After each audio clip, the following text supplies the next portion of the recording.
Aloha, beautiful adventurers. This week, let's talk about navigating your funky emotions and all of the stuff going on in the world. So the last, few months for me have not felt really awesome, if I'm to be honest. And despite having all the tools and teaching my clients about how to overcome their limitations and step into their limitlessness, I have not been able to really source that for myself completely. So I've had moments of it, but I've not been in the usual flow that I've been part of. And I'm sharing this story with you because not to get pity points, not to play the victim and to, say I'm more of a victim than anyone else, but to share some of the realizations that I had in this process that I'm just coming out of. So there's been some things that have been out of our control, COVID being one of them. And I'm living in Melbourne currently. We've had over 250 days in lockdown. What I mean by lockdown is not being able to see friends, having curfews on the, when we're allowed to be outside, the amount of exercise we have, we're not allowed cafes, restaurants, all of that stuff. So really intense for a human being or person playing human who, needs some kind of human interaction to feel alive. So at the start of lockdown, feeling really great, really thriving and doing well. And the last 2 months have been particularly harder than the rest, as my partner and I decided to try to move countries in the middle of a pandemic. And a whole lot of other stresses came in with that, having to book flights, quarantine, competing against 20,000 other people trying to do the same thing, trying to move back to our country of birth, which is New Zealand. So what got the better of me really was this feeling that I was unable to control any of the circumstances around me and letting that really affect my emotions. Usually, I'm pretty good at being able to go, okay, that's something I can't handle or deal with right now. It's something I can't actually control. It's out of my control. I'm going to let it go and focus on what I can, which is my emotions. Instead, I hooked my emotions onto those things that I'm unable to control and really felt the effects of that. Really felt like almost hopeless. So after we finally secured a place, a flight and quarantine rooms to be able to go back to New Zealand, which was unbelievably lucky considering there's over 20,000 people trying to return back there. And thank goodness, like the gratefulness. But it took a few days to come down from the stress and anxiety that I had put upon myself over the last 2 months. And especially the last month where we've been constantly trying to get a place, flights in quarantine and failing. That's been really like, come on, we can do it then. Oh, shattered. So I've been really playing that emotional roller coaster. And as I said, I'm not sharing this for a pity party or I'm such a victim. It's more because of the insights that I've gotten along the journey of this. One of the things that I was feeling a lot during these last few months was that I'm an absolute fraud. I teach this to my clients, and yet I am unable to do this for myself. This is how I felt. And consequently, also not wanting to show up because I feel like a fraud. Now, I wonder if you have ever felt like that before in your business. There is gold. This is one of the takeaways. There is gold for you feeling and being part of the human experience. And it is this: when you share that, which is what I'm doing right now, when you share your human experience, it allows people to have a deeper connection with you as a human, not a superwoman. Yeah. Sometimes when we are in the expert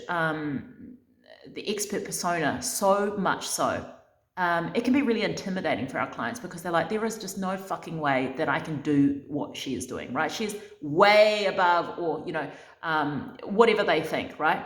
It feels impossible for them to do it.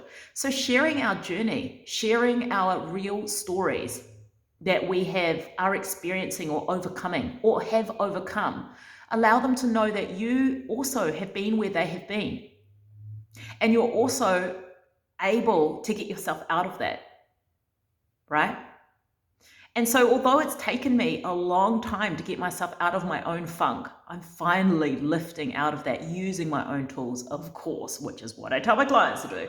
Anyway, finally, I used my tools. I did a big, huge brain dump, hours of brain dumping, journaling, using my tools, and getting myself back to the place where I feel limitless and feel really on mission, focusing on the mission at hand.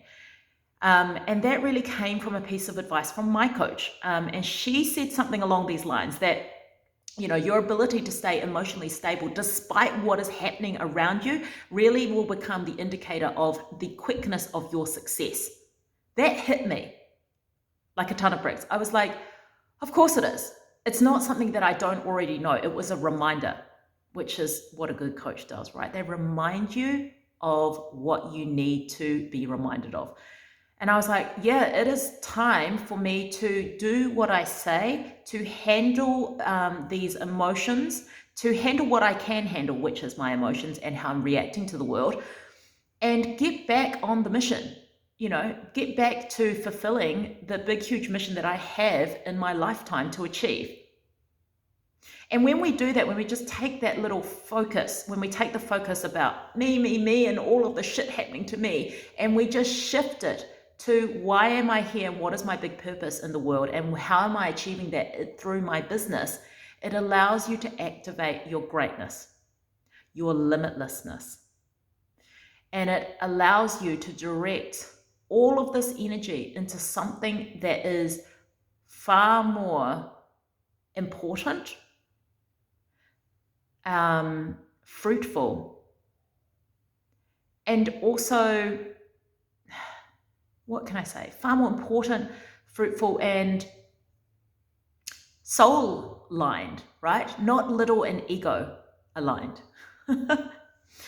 So I hope that by me sharing my story, this has helped you through some of those things, has helped you understand who I am as a limitless being having a human experience. I am a human who is in constant navigation of my emotions and management of energies both inside me and outside of me, right?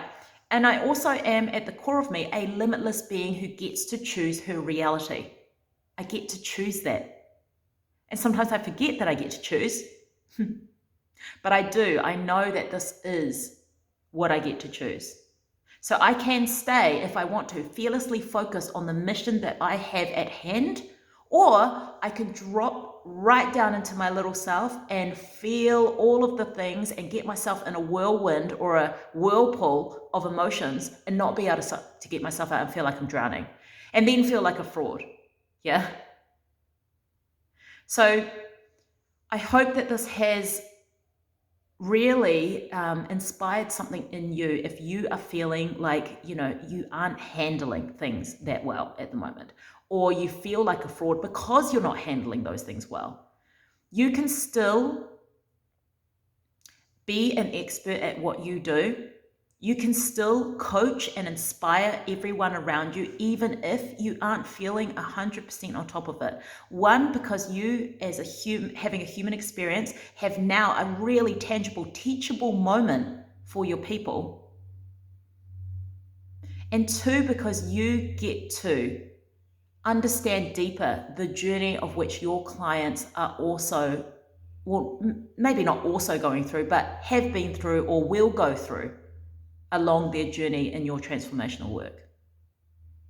So I hope you're having a beautiful rest of your day. If you feel like you want some more support through the funk and you're ready to get back on mission with your business, then send me an email, reply back to me, or send me a Facebook, my details, and inquire about my 8-week VIP immersion. This is tailored specifically for you to focus on either your mindset, your energy, or the practicals to get you back on track and reignite the fire in your belly. So if you're interested in that, let's talk. Otherwise, I will see you next week. Ciao for now. Bye.